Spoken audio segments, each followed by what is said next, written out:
Manager.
Hi everyone, welcome to our ACORN Bristol Central Hustings.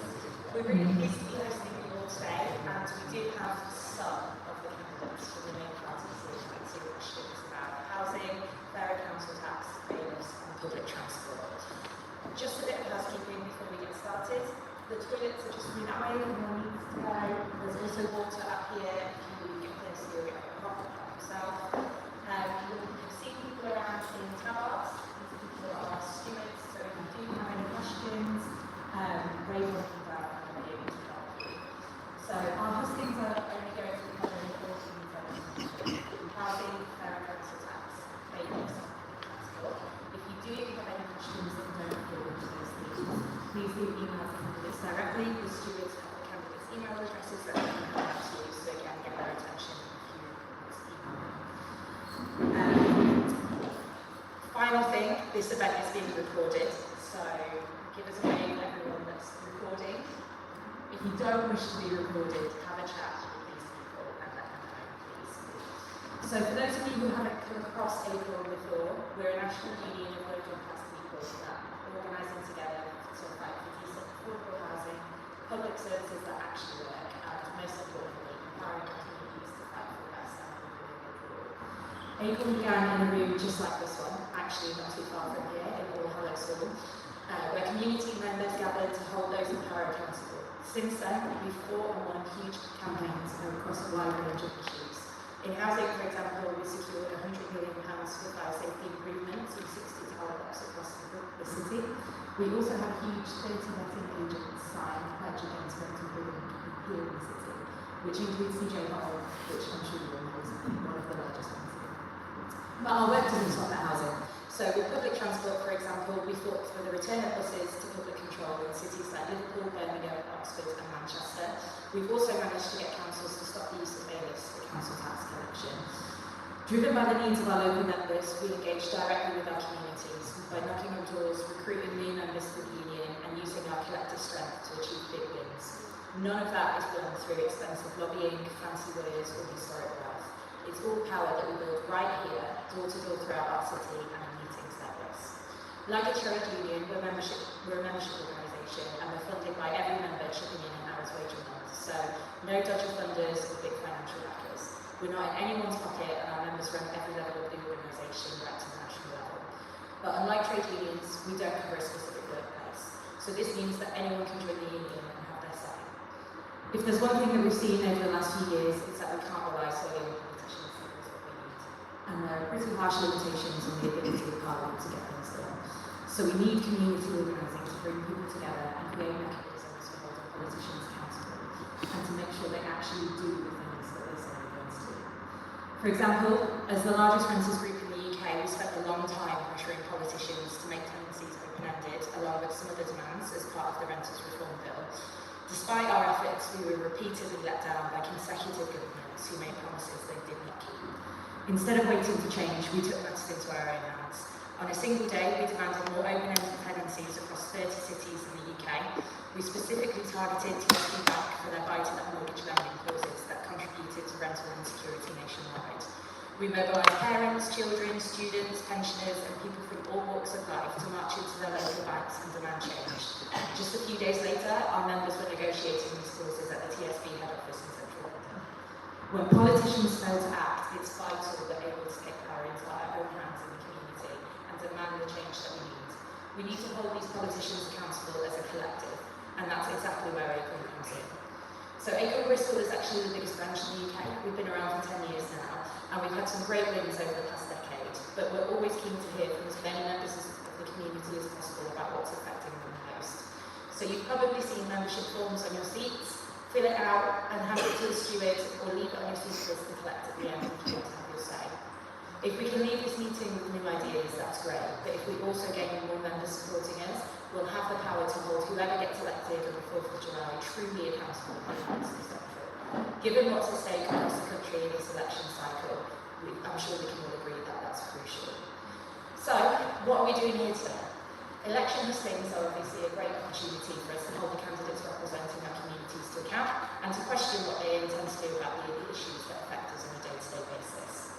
So we do have to address quickly that neither Daniel Debonair of the Labour Party nor Samuel Williams of the Conservatives showed you the respect of showing up today to answer your questions, despite being invited several times. Now, ACORN is and always will be a non-partisan organisation. We don't endorse parties or candidates, but I would like to take a moment to thank Carla and Nicholas for showing up today, unafraid to explain their policy, answer your questions and engage in the democratic process. We do also have some other candidates running in Bristol Central. We have Robert Clark standing for Reform UK and Kelly J. Keane standing for the Party of Women. Due to time constraints, we've chosen to only invite the main candidates standing as the elected. So I'm going to run through quickly how this is going to work, and then do you want to pretend to be Daniel Debonair? I'll run over quickly how this is going to work, and then I'll pass you over to our candidates for their introductions. So each candidate is going to have 1 minute 30 seconds for opening statements. We want to get as many questions in as possible, so please do try to stick to the time. I'll leave the time on the table so you can see how long I've left. After that, we're going to take pre-submitted questions from ACORN members. Each question will be to all candidates, and each candidate will have 1 minute 30 seconds to respond. You don't have to use the full time, I will just alternate the answers first. We'll then open up the questions from the floor. Please write these on our question cards, hand them to a steward so we can try and group the questions together and cover lots of different places. We do want to make sure that as many questions are asked as possible, so please do keep questions to the point. I might very politely ask you to finish up if it's taking too much time. And then finally, we'll ask our candidates for commitments to our national policies around our four themes, which again are housing, public transport, fair council tax and big lifts. So without further ado, give it up for Nicholas Coombes from the Liberal Democrats and Carla from the Green Party.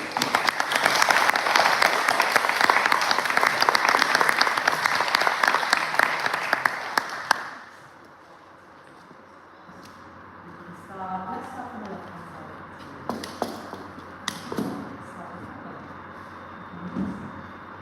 Thank you. I'm Nicholas Coombes from the Liberal Democrat Council for Bristol Central. Liberal Democrats campaign for a fairer deal to restore the broken social contract between our state and its citizens. We will invest in carers, recognising and rewarding the work that they do looking after loved ones and supporting the NHS. I campaign to remain in the European Union. We want to put Britain on the path to rejoin the single market, to improve relations with our neighbours, to boost trade and to cut tariffs. We're fighting to clean up our environment and to stop water companies dumping sewage. We will continue to decarbonise energy supply, which we started when the Liberal Democrats were in government, but has since been trashed by the Conservatives. Liberal Democrats will also introduce a proportional voting system to end the frustration of tactical voting and deliver representative voting. Now, I'm not a professional politician. I'm a chartered town planner and I specialise in energy and transport infrastructure. So only an hour and a half ago, I was doing my day job working on the development of our offshore wind farm. I want to use this expertise to fight climate change and to get Bristol moving. I was recently elected to Bristol City Council, winning a seat from the Conservatives. I've been appointed to the Transport Committee and the Vice Chair of the Audit Committee. So to sum up, the Liberal Democrats are bringing the fight to the Conservatives. We're campaigning to rejoin the European single market, to fight climate change and to reform our political system.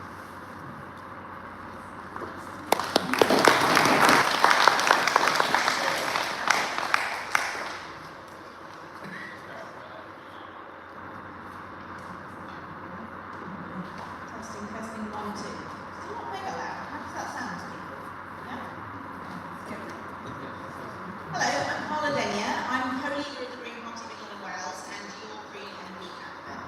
I'm also an ACORN member, so I want to start by saying that I am delighted to support ACORN's election demands, which are almost identical to green party manifestos. Now, let's be real. Labour are going to form the next government, and Starmer says that his party is all about change. But looking back at the U-turns and broken promises, are they offering the real change that you want to see?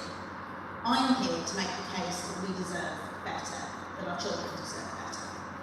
By electing a Green MP, you can lead the way to protecting the NHS from privatisation. You'll be voting for renters' rights, for a nationwide home installation programme, for compassion and humanity towards refugees and migrants, and for a £15 minimum wage. You'll be saying that big corporations and the super rich should pay their fair share so that we can provide well-funded public services with the investment they so desperately need. As your MP, I'll never stop defending our children's future and putting pressure on the incoming Labour government to think bigger and act bolder. Everyone here knows that the Tories are toast. They've no chance of winning here, and they're on their way out of government. Labour are going to get a big majority. So do you want to write Starmer a blank cheque so that his only opposition in Westminster is from the political right? Or would you rather have a bold, progressive voice in Parliament standing up for your values? Yeah.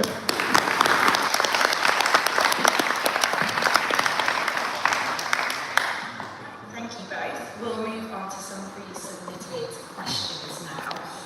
So some of them I'm going to read out, some of the people are attending and they'd like to read out. So the first one is on housing, and the question is that we're increasingly seeing so-called co-living flats where households who don't know each other have to share a kitchen in other communal areas with rents of around £800 per month.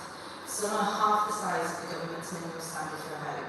Would you live in a house like this? And if not, what are you going to do about it?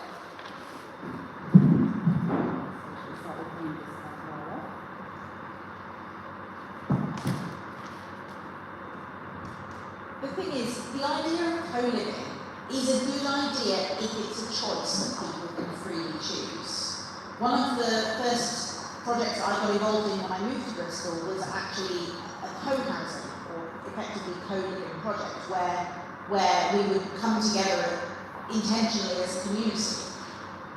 We would have smaller flats and more common space that we could choose to put together in. But that has to be a choice. And the same applies to the entire private rental sector. There is a generation, or at this rate, 2 generations of people who are going to be stuck in the private rental sector for the rest of their lives because there's no prospect of ever saving for a deposit. And so that's one of the many reasons why I have long campaigned for rent controls. It's clear that the current under-regulated state of the private rental market is not serving people's local needs. So the Greens are clear that we need to give local councils the power to introduce rent controls in their local areas where the market is overheating, as it is here in Bristol. When I moved to Bristol, I rented a 1-bed flat for £600 a month. A 1-bed flat is now worth double that easily, and yet incomes have clearly not doubled. So this is something where we think that national and local government intervention is justified. But rent controls on their own are the whole solution. We also need to create more affordable housing, and the Greens are a policy to create 150,000 new social homes a year through a mixture of building and buying off the market, and we make it easier for councils to do that.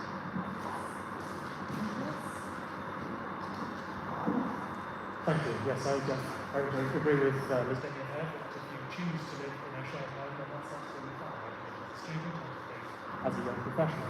But the key thing here is that people are being crammed in to homes that they don't want to be in and are far too expensive. The solution is build more housing. Now, I was worried that you were not going to talk about building more housing at any point there, but that's what's at the root of the problem, that there isn't sufficient choice, that the lack of competition drives up rents, and it means that landlords can get away with poor quality. So I'm sure there'll be more questions about building housing later, so I'll save the details then, but the answer is build hundreds of thousands of new homes each year to drive down the values of housing to buy, and so that there is more availability to rent, which means that tenants can choose between landlords rather than the other way around, and that drives down rents and improves quality. So is that a no to both of you or to consider including in the car? Just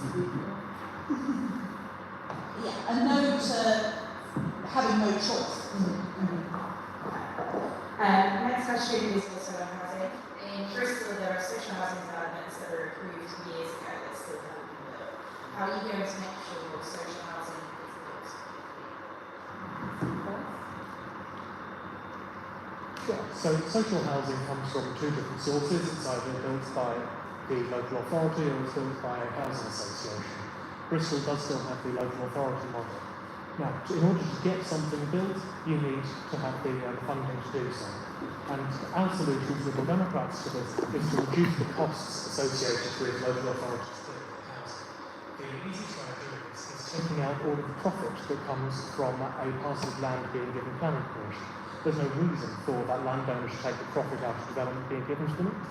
Indeed, expressively that they were compensated for that when the Town and Country Planning Act was introduced in 1948. And so if we reform the compulsory purchase act 1961, then we can allow councils to buy land at its current value, not its artificially inflated value, which reduces hugely the cost of getting on with those development sites, allowing local authorities to get on and build the houses that we need.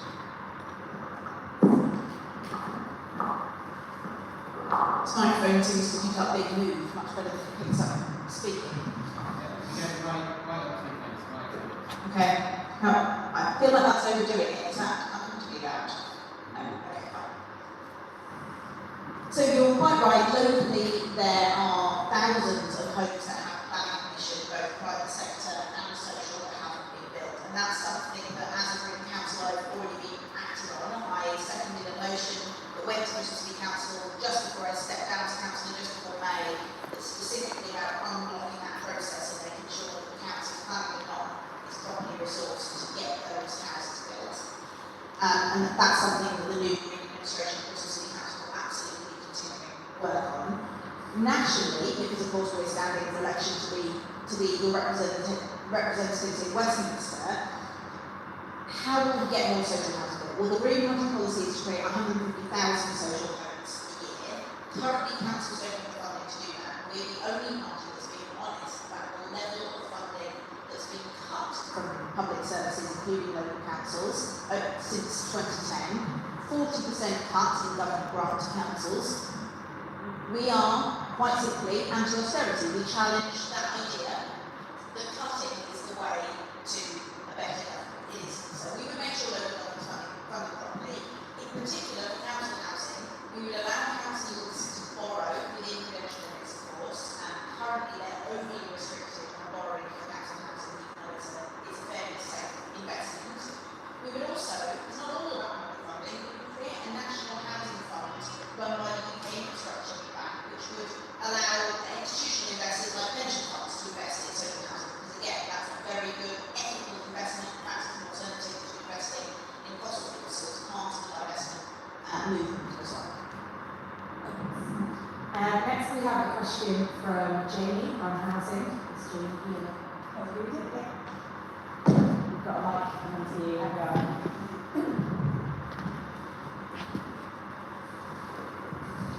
Good evening, everybody. My question is, my family's lived in a council home for 55 years. My father's currently deceased, and we've been struggling to succeed the tenancy. So we're trying, what my question was, how can we help support me and my family to gain the right that we should have? To keep the family moving.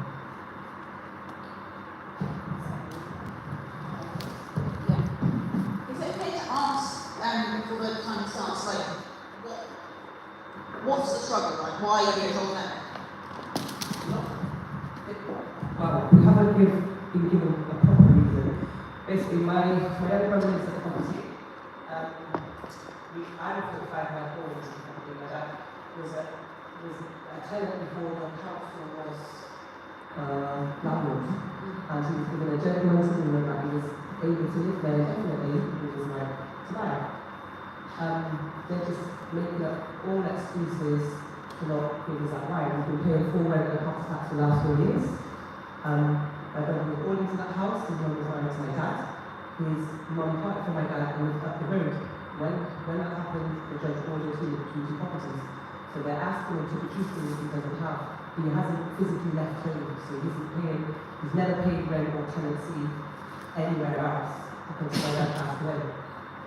So they're just making it hard for us, very, very hard. And we've had like a few eviction notices, we haven't really had any of them, but we're not getting any support. So, that's the truth.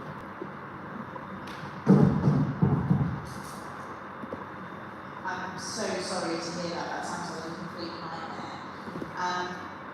To be honest with you, I think there probably isn't a policy solution to that. I think the solution is if you haven't already getting your local councillors involved, and if you haven't and you need being in touch with them, come and grab me afterwards.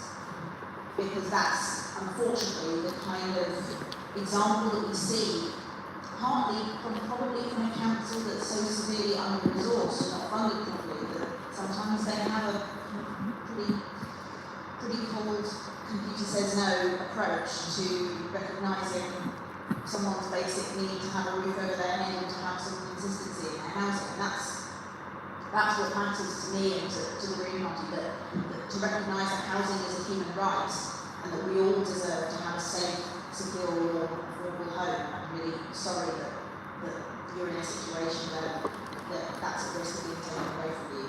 And when I was councillor for 9 years before I stepped down to being an MP, and sometimes we were setting, grandiose policies that we hope to deliver in a few years' time, but a big part of the job is non-violently banging some heads together when necessary to get things sorted. So I really hope that's something that your local councillors can help with. They certainly should be doing it for you.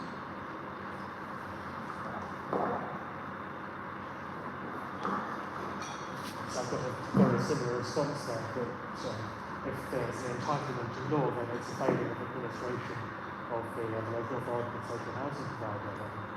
It is a real disappointment that many elected members of Parliament, members of the City Council, spend their time dealing with failings of the state, because it has been hollowed out over the last 9 years with the lack of funding and also focusing on arbitrary targets and policies.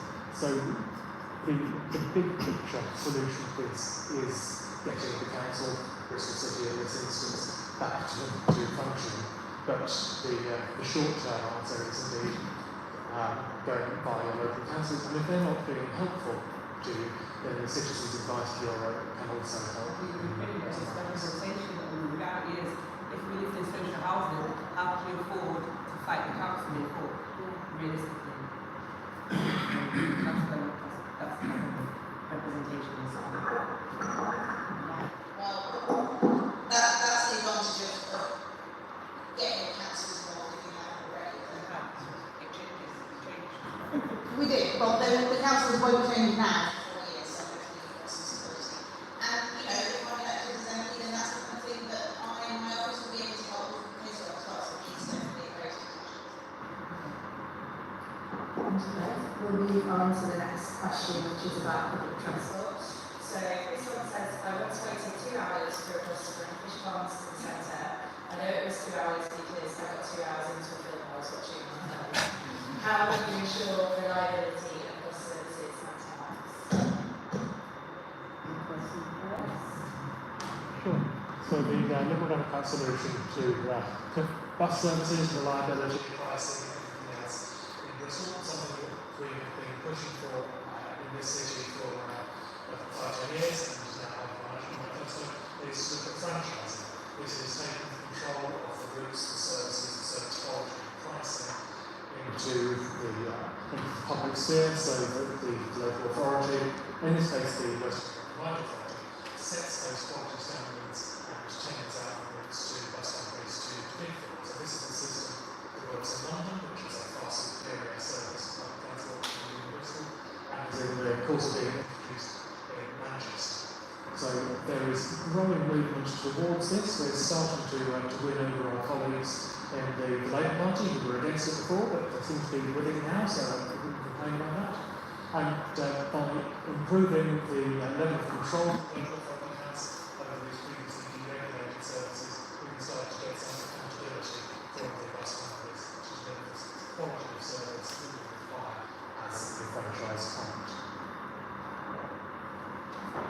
Thank you. Transport is one of those issues that touches every area of our lives. It's an economic issue for accessing work and education. It's an accessibility issue because still so much of our public transport is not accessible to many disabled people.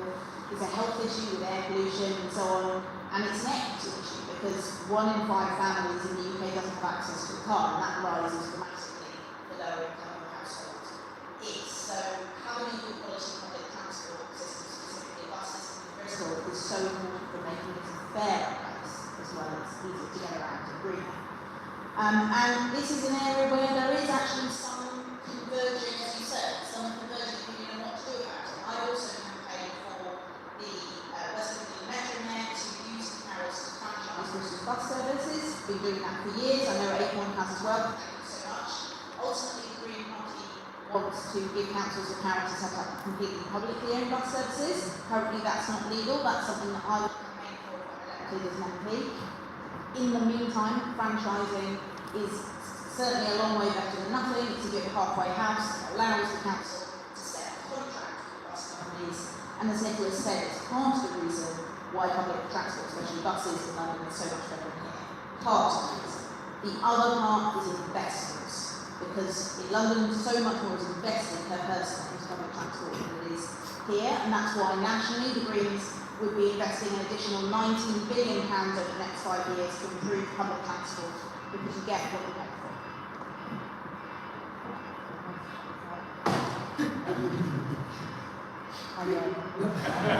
Sorry. Probably just be like the one Okay, next question is going to be asked by Owen. Owen, if you can put your hand up.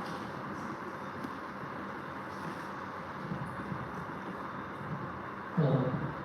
I have a really short question. It's already been part answered. The original question was, do you have some solutions to reform having rent controls if you're elected? But I suppose the caveat on that, I suppose, would be landlords nationally represent a very powerful sort of lobbying force, albeit of a significant portion of the Westminster government. How would you, if you are in favour of rent controls, sort of challenge that in your campaign?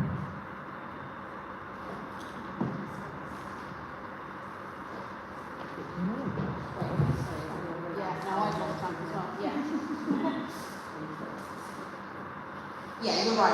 I support rent controls very clearly, and you are right that there is a strong lobby for the landlord sector in this country.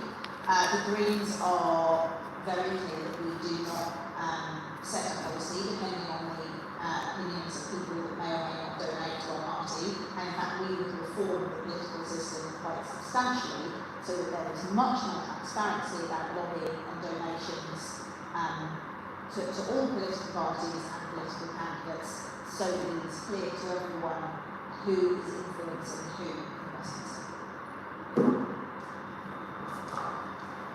Can I have a follow-up question? When you say rent controls, is there a particular sort of rent control you mean?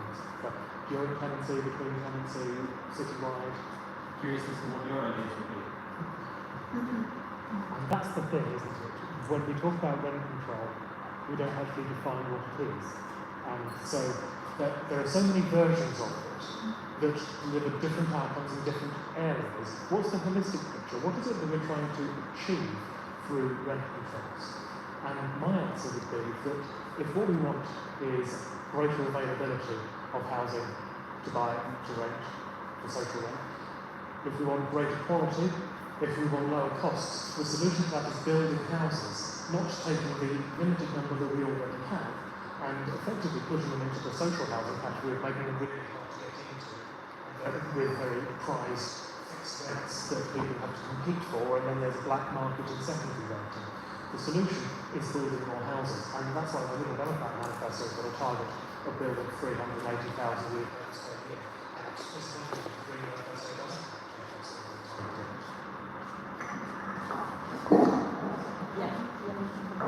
Yeah, I'm happy to answer that point about what kind of rent controls.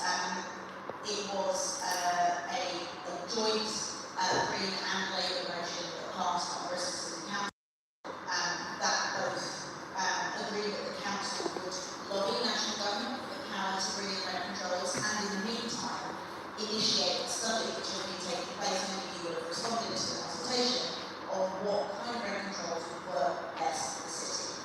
Because there are different ways of doing it, and that's why the Greens, because we believe in decisions being made at the lowest practical level, that we would trust local councils to decide what works best in local area. Finally, to come back to your point about house building, it's not one or the other, it's both and. We're clear that we need to build more housing, and our focus is on building more social and affordable homes. Neither house building nor rent controls on their own raise the housing prices, but together, along with strategic right to buy, so that we stop social housing leaving public hands again. That was Thatcher's support to sell social housing again, somehow the Labour Party still supports it.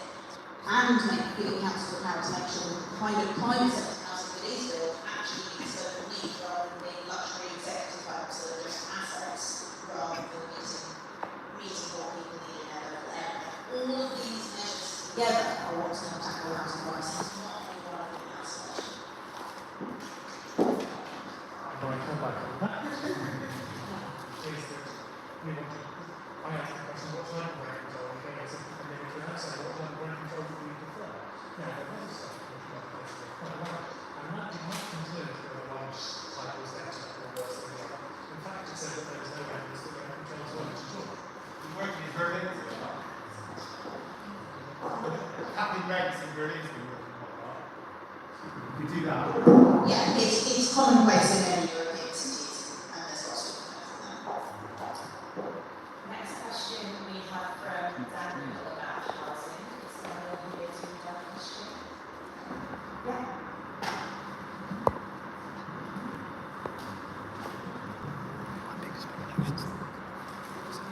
Okay, it's about